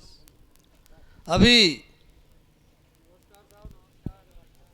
ये सारी बात हो चुकी है, अब हमें पुनः लौट करके केवल उस बिंदु पर चर्चा करनी है, उसके निदान की बातचीत करनी है। केवल यहाँ आए और 2 से 3 मिनट का जो समय कमेटी ने तय किया है, आप उसके बारे में बताएं कि नशा जो हमारे समाज में फैला हुआ है उसको किस तरह से ख़त्म किया जा सकता है। दारू जिसको शराब कहते हैं, ये हमारे प्रीतम सिंह जी कांसोटी खेड़ा, प्रीतम जी कांसोटी खेड़ा कहाँ है? प्रीतम जी आओ। हाँ, प्रीतम जी कमेटी द्वारा 2 से 3 मिनट का समय दिया है, केवल नशा मुक्ति का निदान किस तरह से हो उस पर बातचीत करेंगे। आप कुछ सुझाव दें अपने। कहाँ है वो? आदरणीय अध्यक्ष महोदय और बाहर से पधारे हुए हमारे अन्य समाज के ही अन्य जिलों से कोई अध्यक्ष हैं, कोई कुछ है जो यहाँ हमारे समाज के बीच पधारे हैं, हमारे मध्य जितने भी हमारे पीछे स्टेज पर बैठे हुए हैं, जितने भी मेंबर हैं, इसके अलावा सारा समाज मेरे सामने उपस्थित है, सारे ही मेंबर हैं, सबकी ही जिम्मेदारी है। तो सभी समाज को तहे दिल से मैं प्रणाम करता हूं और बहुत ही एहसास करता हूं, बड़ी खुशी की बात है कि ये मौका मिला है समाज को सुधारने का, समाज की एकता का, सामाजिक आर्थिक राजनीतिक सामाजिक सभी बिंदुओं पर विचार करने का। यहाँ पर जो आयोजन किया गया है इसको एक इस तरह से ले कि किसी के कहने से ही नहीं, हमें स्वतः ही इस बारे में विचार करना चाहिए। तो जहाँ तक अलग अलग पॉइंट हैं बताया, कुरीतियाँ ही हमारे लिए अनीतियाँ हैं। ये कुरीतियाँ आपको पता है क्या क्या है, स्वयं ही इस बारे में विचार करें, इसमें ये कहने समझाने की बात नहीं है। एक दहेज ऐसा दानव है, वास्तव में अभिशाप है। इसमें ऐसे लिखा गया है कि अभी खुला प्रदर्शन नहीं होना चाहिए। मैं तो कह रहा हूँ दहेज का प्रदर्शन ही नहीं होना चाहिए, दहेज होना ही नहीं चाहिए, सबसे कुरीति बुराई की बात है। सर जी केवल नशा मुक्ति की बात कर रहे हैं। अच्छा, अब दहेज पर नहीं जाएं। अच्छा जी, चलिए जैसे इंस्ट्रक्शंस हैं। जहाँ तक हमारे जो मध्य में जो हमारे आचरण को खराब कर रहा है, हमारे समाज को जो बिगाड़ रहा है, सबसे बड़ी बात शराब जुआ है, नशाखोरी है, जो हमें बहुत ज़्यादा उपेक्षित कर रही है। अतः गांव-गांव में अभी कुछ कह रहे थे कैसे बंद किया जाए, हमारे हर गांव में अवैध रूप से शराब बिक रही है, तो ये हम गांव वालों की जिम्मेदारी है कैसे अवैध रूप से बिक रही शराब पर हम हस्तक्षेप करें, उसे बंद कराएं और अपने अपने संतानों को, अपने अपने बच्चों को, अपने अपने लोगों को ये ज्ञान दें कि भाई इससे हानि लाभ बताएं। तो ये शराब जो है, जुआ है, ये विनाशकारी है, हमारे समाज को गर्त की ओर ले जा रहा है। इसी तरह से स्वास्थ्य है, स्वास्थ्य भी शराब से बिगड़ता है, तो स्वास्थ्य पे भी ध्यान देना चाहिए। और जहाँ तक जब अभी एक बात आ रही थी दहेज पे नहीं बोलना पर फिर भी मैं कहूँगा कि अगर हम सब मिलकर के एक ऐसा सम्मिलित या सामूहिक विवाह पद्धति का चलन चलाएं तो दहेज प्रथा का वास्तव में ही प्रभाव पड़ेगा और कम हो सकता है। अधिक से अधिक हमें शिक्षा पर जोर देना चाहिए। शिक्षित ही लोग कुछ कर सकते हैं, सभी शिक्षित हैं, समझदारी और शिक्षा बहुत ज़रूरी है। तो अपने बच्चों को किसी प्रकार से भी, हर हालत से भी अच्छी शिक्षा दें जिससे वो आगे बढ़ें, तो उनके अंदर अपने आप ही समझदारी आएगी और समाज सुधार हो जाएगा। ज़्यादा समय न लेते हुए मैं यही बात कहूँगा कि जो भी समाज ने आज ये बिंदु रखे हैं उन पर हमें तहे दिल से अमल करना चाहिए, किसी के प्रभाव से या किसी के समझाने से नहीं, अपना हित अपने आप समझना चाहिए। इसके बाद मैं थोड़ा सा, जैसे मैंने देखा है ये पांडाल है, ये है, सभी हमारे कोई न कोई तो खर्च कर ही रहा है, तो तुच्छ सा अल्प सा वेट मतलब एक दान 5100 रुपये में इस समाज को देता हूँ। 5100 रुपये का मैं अनुदान करता हूँ। धन्यवाद। बहुत बहुत धन्यवाद आदरणीय उपाध्यक्ष जी, मीणा समाज अखिल भारतीय मीणा महासभा के धौलपुर जिले के। अगले जो वक्ता हैं उनमें आदरणीय बिशंबर जी पदमपुरा, वो आए। ध्यान रखें, आग्रह है इस मंच का, कमेटी का, कि कोशिश करें कि 2 से 3, वो 3 से 5 मिनट के बीच अपना वक्तव्य पूरा हो, जिससे जितने भी वक्ता बाहर से आए हैं उनको भी मौका मिले और हम और आप सर्वसम्मति से अपनी बात रख सकें। अगले वक्ता आदरणीय बिशंबर जी पदमपुरा।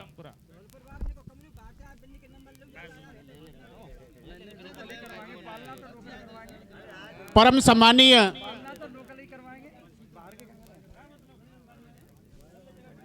आज की इस मीटिंग में पधारे हुए दूर दराज से सभी सम्मानित प्रतिष्ठित पंच और पटेल व मेरे युवा साथी, आप सभी को मेरा राम राम। मैं तो केवल और केवल आप सभी की तरफ से समाज में बैठे हुए सभी जन समुदाय के पंच पटेलों की सहमति से केवल और केवल एक बात पर जोर देने की चेष्टा करूंगा, और वो है हमें सबसे गर्त में ले जाने वाली नशे की चीजें। बंधुओं, हम पंचायत करते हैं, करते रहे हैं और करते रहेंगे, लेकिन हमारे जीवन में हमने किसी भी बात पर सुनिश्चित रूप से अमल करने का प्रयास नहीं किया। और जब तक हम इस नशाबाजी को अपने समाज से दूर नहीं कर देंगे तो हमारे किसी भी हालात में सुधार होने वाला नहीं है। इसलिए मेरा तो आप सभी की सिर चरणों में विशेष रूप से निवेदन है कि सबसे पहले आप नशे पर ज्यादा से ज्यादा अंकुश कसने की कृपा करें। समय कम है, बस मैं तो इतना ही कह के अपनी वाणी को विराम देता हूं। जय हिंद। बहुत बहुत धन्यवाद। काफी संक्षिप्त में और बेहतर सुझाव आपने दिए हैं। अब अगले वक्ता के रूप में मैं आदरणीय सियाराम जी डीओ साहब, उनका जो टॉपिक है वो ये है कि इन बिंदुओं की पालना कैसे हो, तो वो आए और अपना सुझाव समाज के सामने रखें। आदरणीय सियाराम जी डीओ साहब, और समय का ध्यान रखें और बिल्कुल इस समाज में इन नियमों का कैसे पालन हो उसकी तरफ ज्यादा ध्यान रखें, उनकी किस तरह से पालना हो सके सुझाव दें। आदरणीय सियाराम जी डीओ साहब खरोली।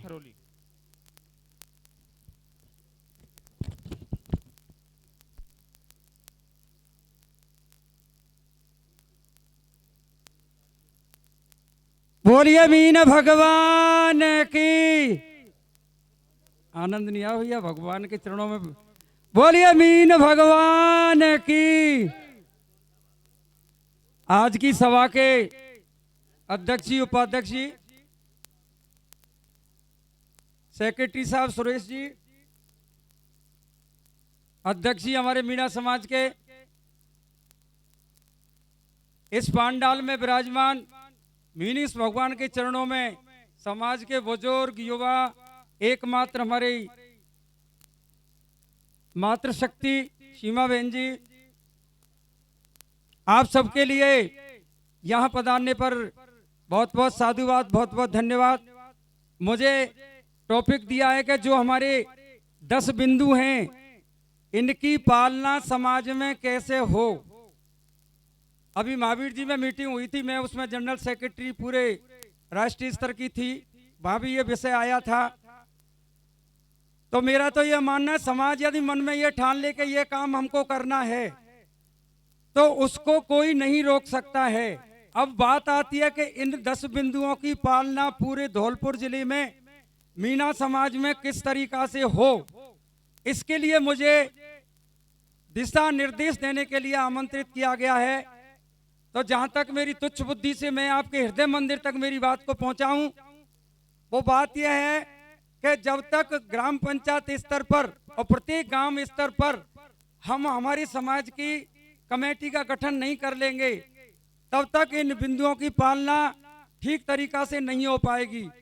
जैसे उदाहरण के लिए हमारे गांव में अभी आदरणीय अध्यक्ष जी, महामंत्री जी गए, इन्होंने हमारे गांव में कमेटी बनाई, हमने गांव की मीटिंग की और अब करेंगे। इसके बाद में हमारे गांव के भी आए हुए हैं। मैं आप लोगों से यह कहना चाहूंगा कि अपनी पंचायत स्तर पर और गांव स्तर पर 11 आदमी की कमेटी बनाएं। उस कमेटी के अंदर ये जिम्मेदारी दें कि आपको ये 11 बिंदु हैं, ये 11 बिंदु आपके पास पहुंच गए होंगे, नहीं तो पंपलेट है, प्रत्येक समाज के व्यक्ति के पास ये पहुंच जाएंगे। ग्राम स्तर पर कमेटी गठन करें। 3-4 चीजों की मोटी मोटी बातें चल रही हैं। गांव में हमारे में अभी मीटिंग हुई, ठीक है, अभी चल धीरे धीरे उसकी पालना हो जाएगी। सबसे बड़ी हमारे सामने 2 चुनौती है मीणा समाज के अंदर। एक तो नशा नहीं छूट रहा, दूसरा दहेज नहीं छूट रहा, ये डीजे है, कीर्तन है, पदे सुड्डा है, ये सब छूट जाएंगे। तो मेरा आपके हृदय मंदिर में प्रार्थना है कि आप ग्राम स्तर पर कमेटी बनाएं। यहाँ से जाने के बाद उस कमेटी को जिम्मेदारी दें। जिम्मेदारी देने के बाद आप उसकी पालना रिपोर्ट हमारे अध्यक्ष जी, हमारे महामंत्री जी, हमारे जिला स्तर की कमेटी को दें, तो ये काम निश्चित रूप से संभव होगा। बस मैं इतना ही कहना चाहता हूँ। बोलिए मीन भगवान की। आदरणीय डीओ साहब, बहुत बहुत धन्यवाद। आपने एक बेहतर सुझाव दिया कि नियमों की पालना के लिए हम सबको, और सबसे बेहतर मौका है कि अभी एक पवित्र त्योहार होली आ रहा है, हम और आप सब गांव में धुलंडी के दिन बैठते हैं, पूरा समाज बैठता है, बड़े बुजुर्ग होली खेलते हैं, तो क्यों ना उस दिन का फायदा प्रत्येक गांव में एक ग्राम इकाई का गठन करने में किया जाए, जो समाज में सुधार के लिए बहुत बेहतर सिद्ध होगी। उस गांव की समस्याओं को समाधान करने में वो ग्राम इकाई, वो कार्यकारिणी गांव की सफल होगी। तो उम्मीद करते हैं कि जो सुझाव दिए हैं वो ग्राम इकाई के रूप में आप जरूर गठन करेंगे। अगले जो वक्ता हैं आदरणीय बासीलाल जी बीजोली वाले, वो आए मंच पर और अपना सुझाव दें समाज को कि किस तरह से नियमों की पालना हो, और समय का सभी ध्यान रखेंगे। और जो पंच पटेल बाहर से पधारे हैं उनका सभी का इस मंच पर स्वागत है, वो आए। धन्यवाद। सम्मानीय सभापति महोदय एवं उपस्थित समस्त समाज बंधु, आपके चरणों में नमन करता हूं। मैं ये पूछना चाहता हूं कि जहां जहां भी समाज की करीब 1 महीने से और वो करेरी कांड से स्टार्ट हो करके मीटिंगें थम नहीं रही और दुनिया भर का पैसा इसमें पानी की तरह बहाया जा रहा है। ये हमारे यहाँ समाज की मीटिंगें पहले भी होती रही हैं और उसमें ना कोई टेंट होता था ना कुछ होता था, और काफी हद तक हमने पाबंदियां लगाई थी। ये हमारे पूर्वज वो पढ़े लिखे भी नहीं थे, और ये समाज को जितना बिगाड़ा है हम पढ़े लिखों ने बिगाड़ा है। हमने ही ये नुक्ता चालू किए थे, क्योंकि हमारे पास पैसा हो गया था, हम नौकरी कर रहे थे और हम अपना नाम करना चाहते थे, क्योंकि पहले हमारे बाप को कोई नहीं जानता था। हम ये जनाना चाहते थे कि हमारा फलाने के बेटों ने क्या है इतना बड़ा 100 मन का नुक्ता किया है। ये कुरीतियां ऐसे बढ़ी और हम लोगों ने बढ़ाई। अंकुश भी हम ही लोग लगाएंगे, लेकिन उसका तरीका होना चाहिए। 5 आदमी जाके कहीं भी जयकारा बोल देंगे, उससे कोई भी मसला हल नहीं होने वाला। इसलिए इसमें है पाखंड। पाखंड के ऊपर लोग बहुत ज्यादा ऑब्जेक्शन कर रहे हैं, लेकिन पाखंड ही तुम्हें यहां तक आरक्षण दिलवाने वाला है। आप लोकगीतों को बंद करने की कह रहे हो, नहीं हो सकते, किसी भी कीमत पर नहीं हो सकते। ये मैं दावे के साथ कह सकता हूं। जो हमारी पुरानी परंपराएं, ब्याह मत पढ़वाओ पंडित से, ठीक है, पंडित से नहीं तो अपने लड़के संस्कृत पढ़े हुए उनसे पढ़वाओ, लेकिन ब्याह तो पढ़वाना पड़ेगा भाई। या फिर तो कोर्ट में फिर आप क्यों कह रहे हो कि ये शादी ऐसे करनी चाहिए, ऐसे करनी चाहिए दूसरी जातियों से, फिर तो करेंगे बच्चे। आप लोगों के लिए मैं ये कहना चाहूंगा कि जैसी भी कुप्रथा जो नजर आती है, जैसे नशा मुक्ति है होनी चाहिए। गांव गांव में ठेके बंद करा दो, नशा आधा रह जाएगा। ये मेरा सुझाव है पंचों, कोई मेरा निर्णय नहीं है। और दूसरा है दहेज प्रथा। दहेज प्रथा के लिए कह दिया कि साहब गुप्त रखो, ये और भी ज्यादा घिनौना होगा। पंचों, ये मैं कहना चाह रहा हूं, इस मंच के माध्यम से आपको अवगत कराना चाह रहा हूं। कल आपके सामने 50 केस आ जाएंगे कि भाई मेरे को तो इसने 5 लाख दिए, बिगाड़ हो जाएगा जब, और वो कहेगा मैंने तो 25 लाख दिए। इसलिए दहेज को ओपन रखा जाए पंचों, मेरी विनती है आप लोगों से, ठीक है। और धर्म के बारे में कोई कहता है मूर्ति पूजा पाखंड है, पत्थर पूज रहे, हमारे पूर्वज पूजते आए। और ये मैं दावे के साथ कह सकता हूं कि आप लोग सनातनी हो, कट्टर सनातनी हो, क्योंकि आप आदिवासी हो, और ये सनातन की स्थापना करने वाला भी कोई आदिवासी ही था। और आप लोग कहते हो कि पाखंड है। मैं कोई किसी उसका एजेंट नहीं हूं। कोई कहता है मैं देख रहा हूं, मेरी समाज के उस पर देख रहा हूं, मैं व्हाट्सएप ग्रुप पे कोई कहता है वो आरएसएस से जुड़ गया, कोई कहता है मैं हालांकि नहीं चलाता, मैं जानबूझ के नहीं चलाता, मैं इनसे ज्यादा जानता हूं। और उल्टा सीधा लिख रहे हैं एक दूसरे को, क्या है इतना आहत कर रहे हैं, एक दूसरे को उल्टा सीधा बोल रहे हैं, बेटा तू क्या कर लेगा, तू क्या कर लेगा। ये अच्छी बात है क्या? समाज को नीचा दिखाने का काम किया जा रहा है पंच। तीये तेरे भी हमारे यहाँ बहुत पहले से, आज से 40 साल हो गए, हमारे पूर्वजों ने बिल्कुल बंद कर दिया था। और पंचो, ये हमें व्यक्तिगत करना पड़ेगा। आज मैं कह रहा हूं, मेरे भाई को आज 20-22 दिन हुए, और आप लोगों में से बहुत सारे लोग आए थे, लेकिन मैंने कार्ड नहीं छपवाए। और मेरे बाबा गुजरे, मेरी माँ गुजरी, मेरे पिताजी गुजरे, मैंने किसी के में नुक्ती दाना नहीं होने दिया। मैं बचपन से इसके विरोध में हूं। और मैं 1995 से पहले खा लिया होगा तो खा लिया होगा, उसके बाद में मैंने कहीं भी किसी ने में बैठा हुआ देखा हो, मैं अपना सिर कटा सकता हूं। तो मैंने देखा है, जो लोग यहाँ कहते हैं कि होना चाहिए, बंद होना चाहिए, उन लोगों को ही मैंने उसमें खाते हुए देखा। तो ये अंकुश लगाना हमारा खुद का दायित्व बनता है। हम अपने घर को सुधार लेंगे, पूरा समाज सुधर जाएगा। हम अपने बच्चों को नहीं सुधार पा रहे हैं, समाज सुधारने चले। शादी कार्ड छपेंगे छपेंगे छपेंगे, और मैं तो छपवाऊंगा। शादी कार्ड मैं खुद नहीं मानता, कोई मेरे घर पे कार्ड देने नहीं आएगा, और कोई मार्केट में किसी को कार्ड पकड़ा जाएगा, मैं उसको नोता नहीं मानता।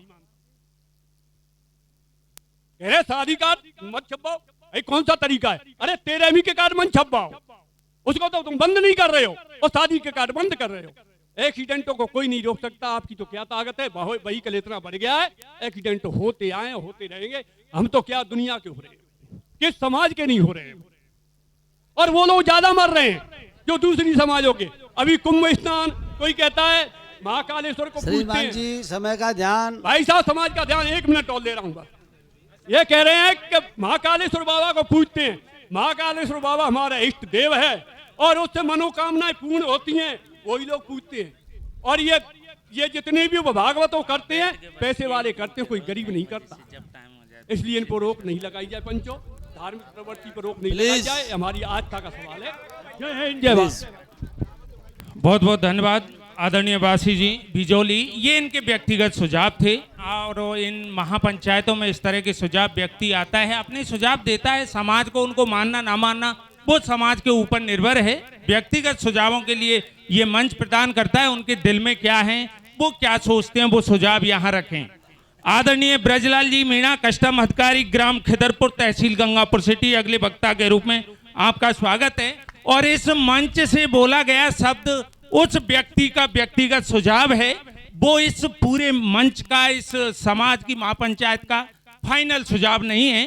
तो जो भी कोई आवेश में आकर हमारे सुझाव देने वाले वक्ता, आने वाले और भी वक्ता हैं, वो उनके व्यक्तिगत सुझाव हैं। समाज सबको सुने, सर्वसम्मति से आज बेहतर निर्णय लिए, ये उम्मीद करते हैं। आदरणीय ब्रजलाल जी, कस्टम अधिकारी, खिदरपुर, गंगापुर सिटी।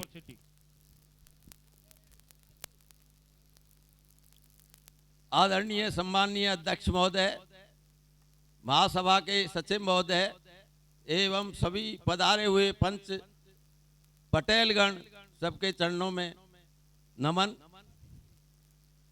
हमारे समाज में कुरीतियां बहुत दिनों से चली आ रही है, उसके निवारण के लिए पहले भी बहुत प्रयास हुए थे, परंतु वो प्रयास कोरोना के टाइम में खत्म हो गए। अब दोबारा रौसी और करेरीवाड़े मामले के बाद में समाज फिर जागृत हुआ है और हमने पूरे अपने समाज की जो कुरीतियां हैं उनको दूर करने के लिए प्रयास शुरू कर दिए हैं। सवाई माधोपुर, करौली जिले में सब जगह पंचायत होकर के सारी कुरीतियां, जितने भी पॉइंट है 11, उन पर निर्णय ले लिया है कि कोई भी इनका उल्लंघन नहीं करेगा। हमने गांव-गांव में समिति बनाई है, आप भी हर गांव में समिति बनाए। थोक भाई पटेलों को तो ले ही, पुराने वालों को, उसके अलावा थोक भाई भी उनमें सदस्य होने चाहिए। इसको लागू किया जा सके और किसी भी है न प्रतिबंध का उल्लंघन न हो। प्रतिबंध उल्लंघन पर महासभा ने, तो मीणा महासभा ने 1 लाख रुपए जुर्माना रखा है, परंतु मेरा व्यक्तिगत सुझाव है कि ये बहुत ज्यादा है, इसको 11,000 करना चाहिए। अगर कोई उल्लंघन करता है तो 11,000 रुपए जुर्माना नहीं लगना चाहिए पहली बार में, दोबारा में 1 लाख जुर्माना लगना चाहिए। अब मैं आपको 2 बिंदुओं पर ही बताऊंगा। जीजे से एक तो नवयुवक जन ने फी पा करके आपस में झगड़ा करते हैं और उसके कारण वहाँ अव्यवस्था फैल जाती है, इसलिए डीजे बंद कर दिया गया है। केवल घर पर 2 स्पीकर लगा करके नाच गाना, अपना मनोरंजन शादी में कर सकते हैं, ये अलाउ किया गया है। दूसरा है दहेज प्रथा। दहेज प्रथा में मतलब दहेज देंगे ही नहीं, ये प्रतिबंध है, परंतु कोई देगा तो दिखावा नहीं करेगा उस दहेज का, ये इसमें अलाउ होगा। तीसरा है गोद भराई। गोद भराई मतलब हमारी कभी प्रथा थी नहीं, ये दूसरों से उधार ली गई प्रथा है। गोद भराई में बारात की बारात 50-50, 60-60 आदमी जाते थे और उसको 2 बार बारात झेलनी पड़ती थी और बहुत ज़्यादा खर्चा होता है। गोद भराई इसलिए बंद की जानी चाहिए और इस पर पूर्णतः प्रतिबंध लगाया जाना चाहिए। हमें जो फिजूल खर्ची बचा करके पैसा शिक्षा पे खर्च करना चाहिए। शिक्षित होगे तो अपने आप ही समाज आगे बढ़ेगा, अच्छी नौकरी मिलेगी। अगर नौकरी भी नहीं मिलेगी तो वो अच्छा धंधा कर सकता है। इसलिए नवयुवकों को नौकरी के पीछे ही नहीं भागना चाहिए, उनको प्राइवेट धंधे अपने स्वयं के करने चाहिए। नौकर क्यों बने, मालिक बन करके रहें, ये मेरा सुझाव है। और बाकी धन्यवाद। ओके, बहुत बहुत धन्यवाद। आप धौलपुर की इस पावन धरा पर इतनी दूर से चल के आए, इस मंच की ओर से और धौलपुर जिले के समस्त पंच पटेलों की ओर से आपका दिल की गहराइयों से बहुत बहुत आभार, वंदन, अभिनंदन। अभी मैं आदरणीय डीके मीणा जी हैं, सिंगोरई से हैं, वो मंच पर आए और अपना पूरा नाम जरूर लिखें। बहुत बहुत धन्यवाद, आपका स्वागत है, आप मंच पर आए और अपना निर्धारित समय में सभी वक्ताओं से आग्रह रहेगा कि काफी हमारे जिले के बाहर से, अन्य जिलों से भी आए हैं, सभी अपना सुझाव इस समाज के बीच में दे पाएं और एक बेहतर निष्कर्ष तक पहुंचें। इसीलिए समय की जो एक पाबंदियां हैं उनको जरूर ध्यान में रखेंगे। आप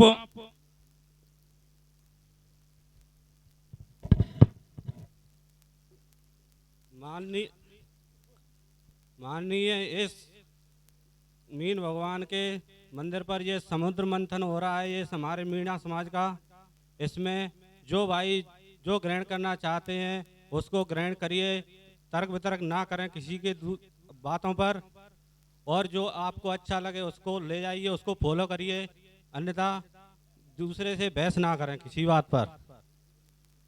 अब इन भाइयों ने मेरे को बोला है कि नशा मुक्ति पर आपको 2 बात बोलनी है, तो मैं इसके लिए 2 बात आपसे बोलना चाह रहा हूँ कि मैं ये समाज से ये कहना चाह रहा हूँ कि नशा ये नहीं होता है कि गलत ही नशा तो हर चीज़ का होता है, इंसान को नशा होता है, लेकिन ये इंसान को डिसाइड करना चाहिए कि मेरे को नशा कौन सा करना चाहिए।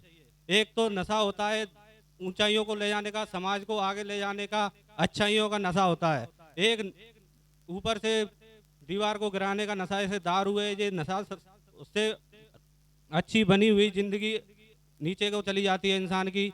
इस तरीक़ा से मैं बोलना चाह रहा हूँ कि नशा करना है तो अच्छा करो, अपना माँ बाप का नाम ऊंचा रहे, और समाज का भी कोई कहीं भी समाज में आप पहुँचे तो आपके नाम को याद करे कि हाँ कोई बंदा आया था और उसने मतलब जो भी अच्छा काम करे उसमें किसी भी भलाई के काम पे चले तो वही नशा करना चाहिए मेरे हिसाब से तो। और जो अच्छा लगे, बस मैं अपनी वाणी को कम समय के लिए बस इतना ही बोलना चाह रहा हूँ, और आगे कभी टाइम मिलेगा तो बताएंगे कुछ। बहुत बहुत धन्यवाद आदरणीय डीके भाई सिंगोरई। अगली वक्ता के रूप में आदरणीय भैरव सिंह जी मीणा, ग्राम सनीपुर, वो मंच पर आए और अपना इस समाज सुधार की महापंचायत में अपने सुझाव दें। और हमारी जो वॉलेंटियर आप देख पा रहे होंगे कल से ही इन व्यवस्थाओं में लगे हुए हैं, बहुत बहुत धन्यवाद, वे पूरा अपना काम कर रहे हैं। आदरणीय भैरव सिंह जी सोनीपुर। आदरणीय अध्यक्ष महोदय जी, बाहर से आए सभी पंच पटेलों और सभी दर्शक श्रोता को मेरा बहुत बहुत नमन प्रणाम। बिंदु सभी अच्छे हैं, इन पे पूरी तरह ध्यान दिया जाए तो शायद समाज में सुधार आ सकता है। लेकिन सबसे जो बड़ी समस्या है वो फिजूल खर्चे। अब फिजूल खर्चे किस पे सबसे ज़्यादा हो रहे हैं, वो है अंधविश्वास।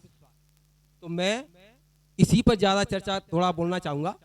तो एक आप शायद कोई भी प्रोग्राम करते हैं तो एक दुआ सुना होगा, सुनते हैं और खुद ही बोलते हैं, सदा भवानी दायनी सन्मुख रेत गणेश, 5 देव रक्षा करें ब्रह्मा विष्णु महेश।